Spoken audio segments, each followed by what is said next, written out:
Hello everyone, Ruby Ravel here, the long-winded labourer of astrological love, here to talk to you today about Venus Trine Saturn. Now, we might not ordinarily think of the sensual, romantic, leisure-loving Venus as really wanting to have anything to do with the cold, practical and stoical energies of Saturn. As a blind date, this is probably not a setup of which we would ordinarily approve. However, as a trine, these energies can be supportive to one another. As a united celestial front, their desire is to create relationships that are long-lasting and enduring, that have substance and weight to them, and which can prove their capacity to be resilient and have longevity in the face of the hardships and the changes and transformations of the outer world. They want to create a relationship that won't get blown over by any passing breeze. But also on a deeper level, as Venus reflects our values, what we love, care about, what matters to us, there is also a very practical, creative element to this aspect as well. That whereas with Venus in aspect to Jupiter, we might have this wonderful euphoric flash and flood of inspiration where we suddenly think of all the billion great novels that we could make, which would be damn sure to make us famous and a renowned celebrity all over the world. But it's during Venus-Saturn transits that we might actually sit down and say, okay, rather than just get lost in all of these megalomaniacal daydreams, I'm actually going to put a routine in place, put a structure in place, and sit down for 8 solid hours every day and try and write a novel until something concrete is produced. Saturn is not interested in just dreaming, he's interested in making. He's interested in giving things proper fructification, of taking them from the nebulous realm of highfalutin fantasies, but bringing them into the world and giving them material form. He is, at the end of the day, an earth god, and so he likes to see things earthed. And if that means the things that Venus loves, then that is what he was going to make on her behalf. And in many ways, mythologically, this connects to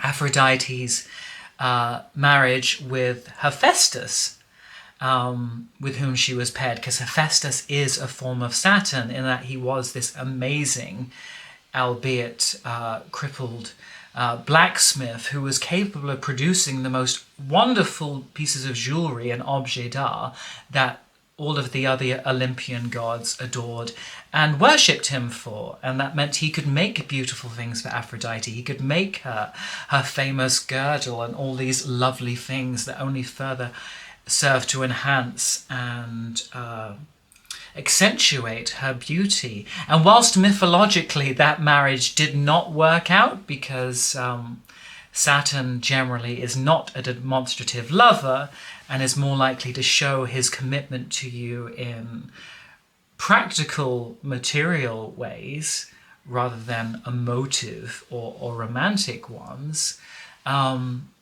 as an actual transit or natal placement, this can be made to work out to our advantage. However, when Venus and Saturn are relating to one another, we have to be willing to face the facts.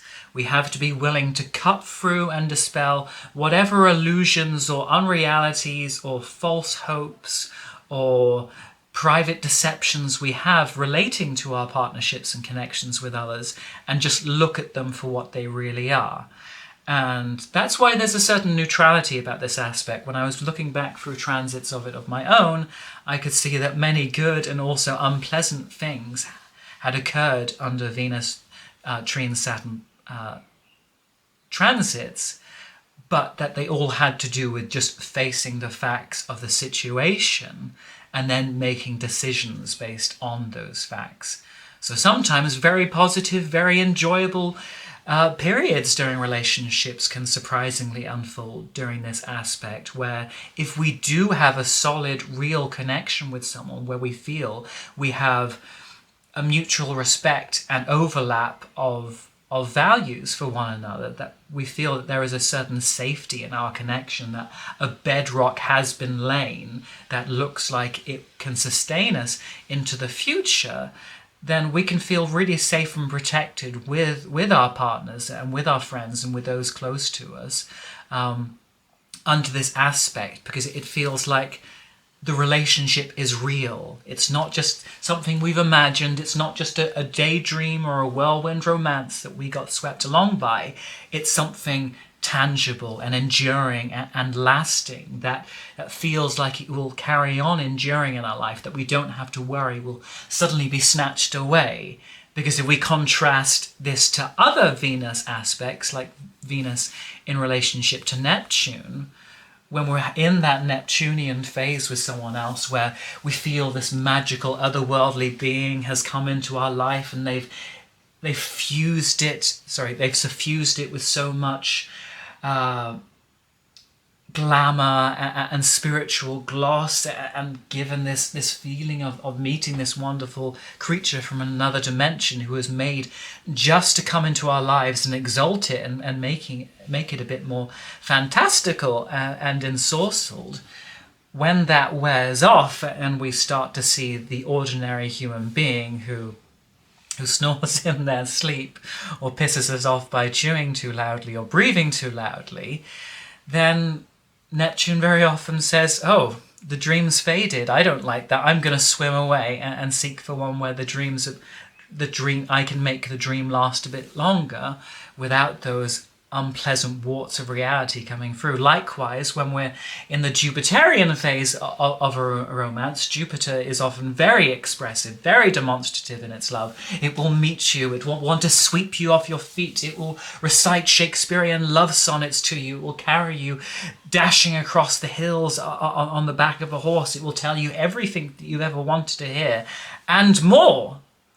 But because Jupiter wants adventure and excitement in love, for love always to be this hyper-real thing that is reaching towards the heavens and making our lives feel more dramatic and cinematic, more like an amazing story that you would tell, when the humdrum starts to creep in of being this person you also have to do the washing up with and share bills with, that's when Venus-Jupiter says, you know what? I'm going to get back on my horse and run to find some other damsel in distress, because washing up just ain't my thing, doll. Sorry, I've got to follow my bliss. You better follow yours. And if it's washing up, best of luck to you, but that's not where my heart lies. It lies over there where there's sure to be greener grass on the other side. But Venus trine Saturn isn't as wobbly. Venus trine Saturn knows that love and relationships aren't always exciting, that they're not always ecstatic, that they're not always euphoric. In fact, that many times those kinds of elevated experiences can almost be damaging to certain kinds of relationships, because they put this heightened precedent in place that we then always feel we have to live up to. You know, I can definitely feel sometimes as a musician, when you have those wonderful moments when you're in the zone and the passion takes you and you're doing the most amazing guitar solo in the world, you just want to ride that wave forever and let it last. And yet it also feels dangerous, like, you know, you're wrestling with this giant magical octopus that is always trying to get away from you. Instead of just appreciating that there can be a genuine Venusian balance sometimes that can be pleasant without having to be this blistering, overbearing, volcanic passion that's destroying and remaking you in the process. It can just be nice and pleasant and everyday and ordinary. And the fact that love has become an ordinary part of your life is the thing that makes it special and so cherishable. That something that could just be a wind-blown leaf has instead been built into this house, into this castle, into this fortress where you do feel you can be your real self and express your real values, rather than everything just always changing like the shape of clouds, being magical but having no lasting substance. Of course, that was primarily focusing on the positive manifestations of Venus, Trine, Saturn, which you know I'm not about here on this channel. You don't come here because I'm going to give you a whole bunch of New Age waffle about how this transit means that love and life is going to come into your life and the New Age is going to dawn. You come here because I give you the cold, harsh, Saturnine facts that I present you. With all the difficulties that are going to be laid out on a smorgasbord of horror for you in the forthcoming weeks. That's why you come. It's why I show up. It's just that schadenfreude of sharing my pain with those who want to share it with me. Isn't it nice to share? I'm going to try and carry on now and stop making myself laugh. So that was primarily focusing on the positive manifestations of Venus, Trine, Saturn. The other side of facing the facts of relationships is also having that moment where we do dispel those clouds of illusion and unreality, and we look at our connection with someone else, and we have to admit that it might not be what we thought it was. It might not have been what we imagined or fantasized. Because I think during other Venus aspects, especially Venus-Neptune aspects, if there are problems going on in our relationship with someone else, we might evade them or move around them or constantly apologize for them or make up theories and try and justify the inequalities or any of the unpleasant aspects of the relationship. If it's not fitting that fantasy, then we're kind of willing to distort our lens and massage reality until it fits more with our fantasy. So we won't quite come out and say we're unhappy or that, that other person isn't giving us what we need. We'll make excuses for them and say, oh no, they do love me, or the relationship is working. They're just struggling at work, or they've got all these other commitments that they're juggling, and maybe they do adore me, but they're just not very demonstrative. We'll try and recite this little litany in our head that is just preventing us from seeing the obvious. Whereas during Venus, Trine, Saturn, we might stop engaging with that process. We might look at someone and admit, you know what, this isn't working because the feelings between us aren't equal, because we don't want the same things for the future, because we don't have those same values. And while there might have been fun and enjoyable experiences in the short term, if we're looking at that Saturnine longer picture of trying to make a relationship last, this may lack the basic infrastructure and weight and solidity to achieve this. It might have worked very fine as a camper van or a caravan that was on the move, but if we're trying to build our own little sacred temple together, we may just lack the bricks and mortar and artisanal craft to actually make that happen. And so there is definitely a need during this transit to have proper conversations with people, to really look at the deeper issues in these connections and figure out whether there are practical ways of making these things work, but also seeing if they're worth the labor. Because Saturn is very conscious of the limitations of energy and resources. And sure, if we want to, or if we're forced or compelled to, we can make any relationship work if we have to, or if we have no other choice, or if we've precluded the idea of there being any other choice. But if we do have a choice, we can look at and say, I could put all my heart and soul into making all the adjustments and calibrations and reparations necessary to restore or construct this particular romantic building, but is it going to be worth it? Am I actually going to get the Venusian payoff at the end that will say that I've put in a lot of work, but I've had a lot of pleasure from doing so?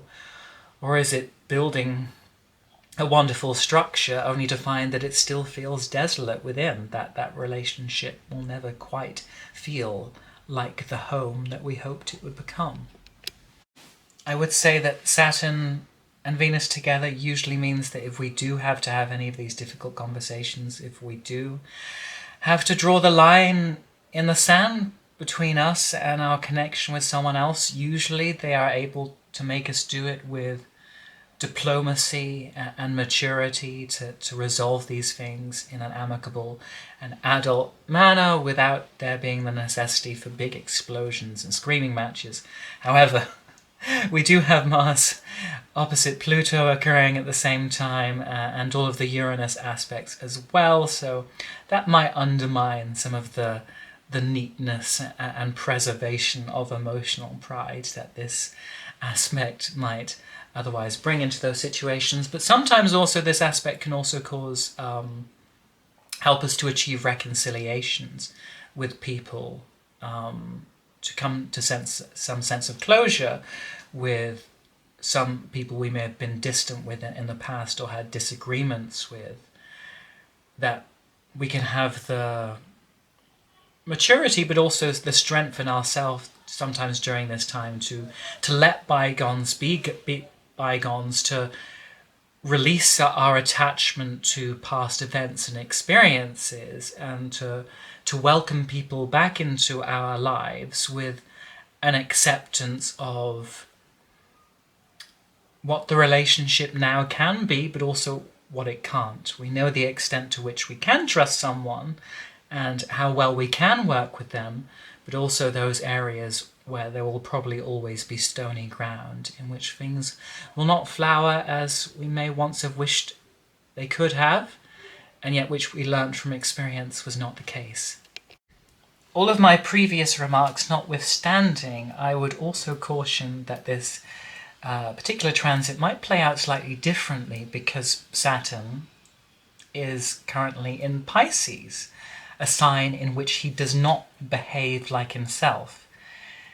If Saturn's job is to give things form, structure, and clear boundaries and sense of separation and standing alone in the world, of having roots, all of those things are very hard to build or maintain at all in the oceanic waters of Pisces, where there is no form, where waves are always crashing and falling, where there is nothing to sink your roots into except waters that are constantly fluctuating around you and undermining and dissolving any structures you do try and create with them.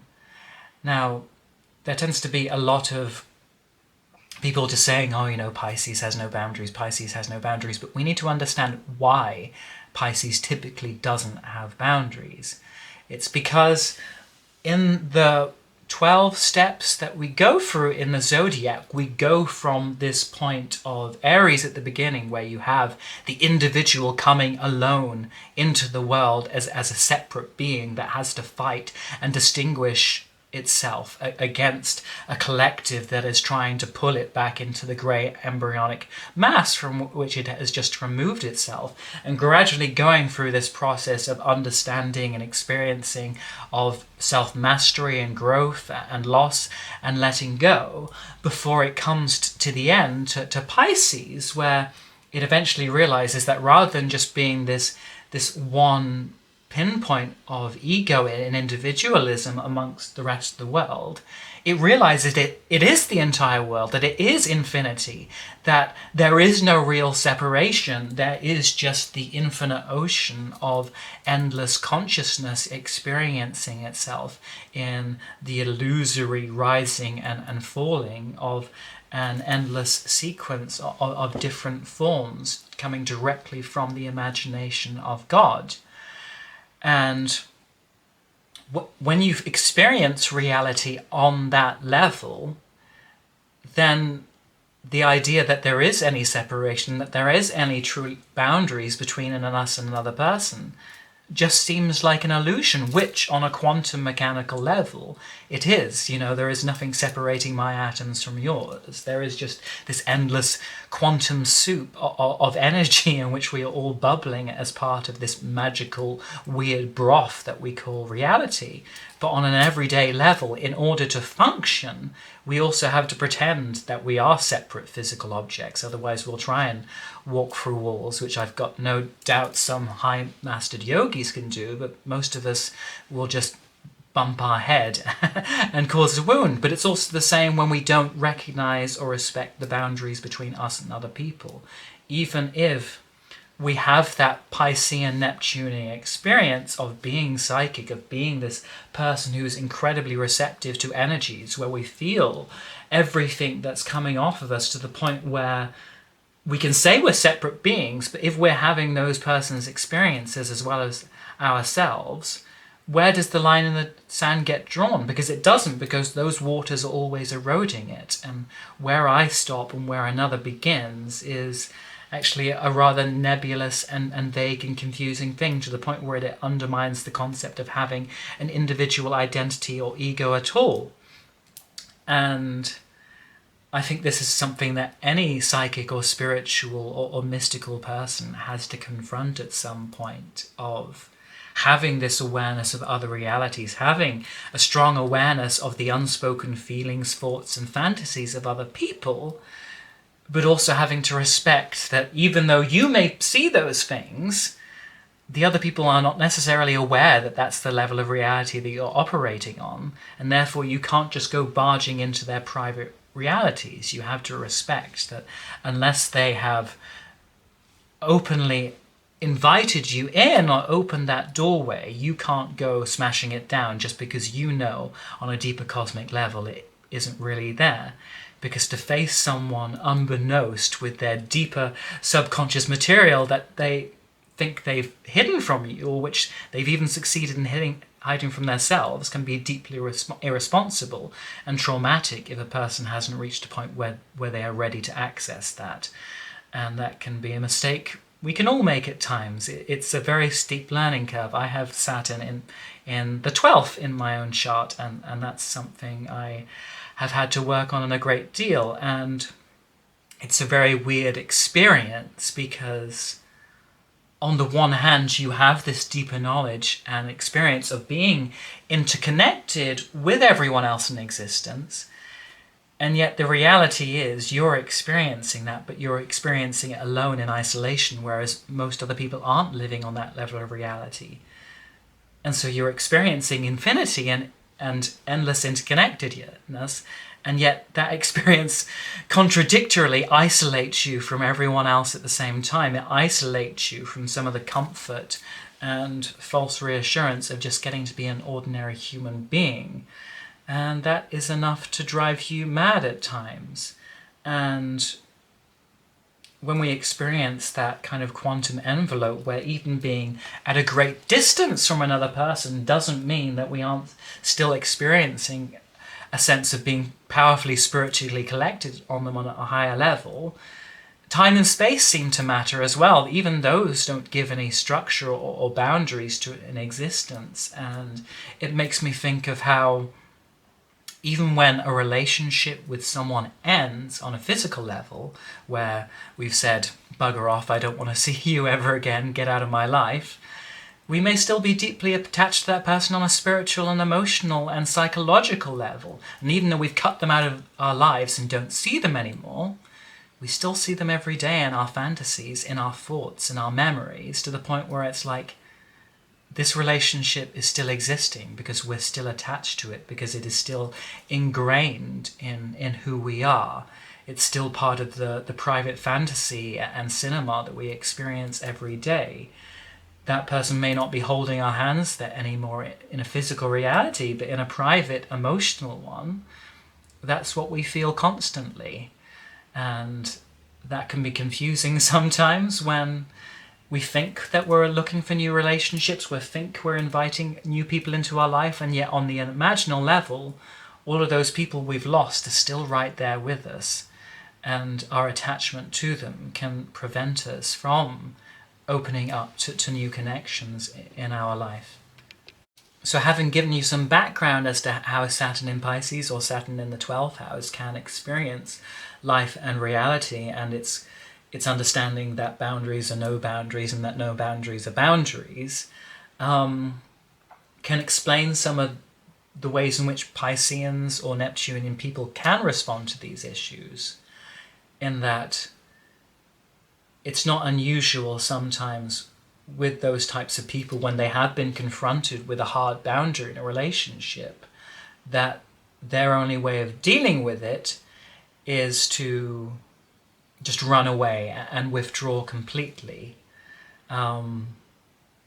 Because it feels, that harshness, that solidity, that immovability feels like such a foreign experience and such an attack on the world in which they live in, that the only way they can cope with it is to withdraw to completely from that situation, but with their imagination still intact. It affects them far more deeply than other people, because it feels like a negation of their experience of reality and what it means to be alive. And that's where the two fishes of Pisces, we see how they operate at extremes, that they can struggle to find that middle ground, that it's instead this duality where it's either something is good or evil, or whether a relationship is either on or off, where either you love me or you hate me. It can be hard to find those ambiguous spaces in between once those boundaries have been drawn.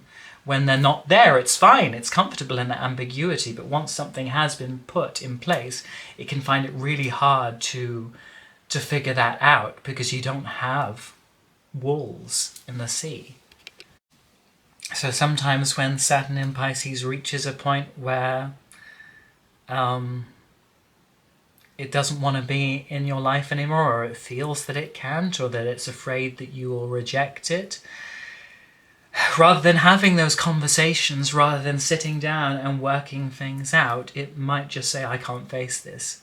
I can't face the reality of having those conversations or those confrontations which will definitively and clearly end things. Instead, I'm just going to disappear. I'm just going to ghost that other person. I'm just going to act as though they no longer exist and withdraw into my own private realm, which is kinder than the tough Saturnian world out there. And that's where Saturn in Pisces and Saturn in the 12th does understand boundaries, because what is in here and what is out there is so unclear. What ultimately ends up being most precious and valuable to it more than anything, and which it does want to keep in a Saturnine bank vault, is its own private dreams and fantasies and yearnings and longings. And if it can't build solid walls in the real world, it instead will build walls around its inner life. It will say, sure, I may carry on living alongside you, I may carry on interacting with you, but as you've broken my trust, in some way, I will shut you off from everything that's going on in here, because as far as I'm concerned, that is the only real part of me. That is the only part that matters. And because you have given me to understand that I no longer matter, I will withhold you from my imaginal treasure. My inner world will be forever closed to you. A concrete sky has been built around it. These are waters you will not be able to swim in again. But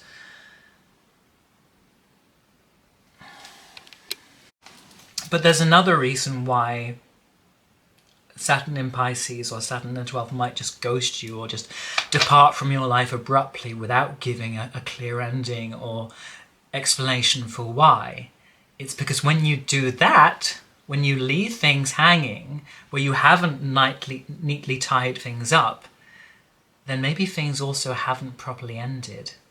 If you haven't slammed those doors shut and thrown away the key, if you've just walked out that door but left it wide open, who's to say things might not come back again?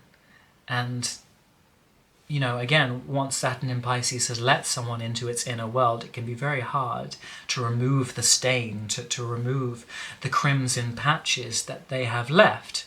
And they can struggle to face that reality of someone just disappearing from their life if they love them and feel for them so intensely. And so by disappearing but leaving that doorway open, it's almost like, well, that fantasy may have been crushed now, but my experience of reality is not based by time and space, it's infinite. And who's to say that some point down the line 1 year, 10 years, in another lifetime, that soul might not come back into my life, and maybe things can work out that way, the way they do in my fantasy make that time. So it leaves that ending ambiguous just so it doesn't have to crush the fantasies and dreams with which it has associated them.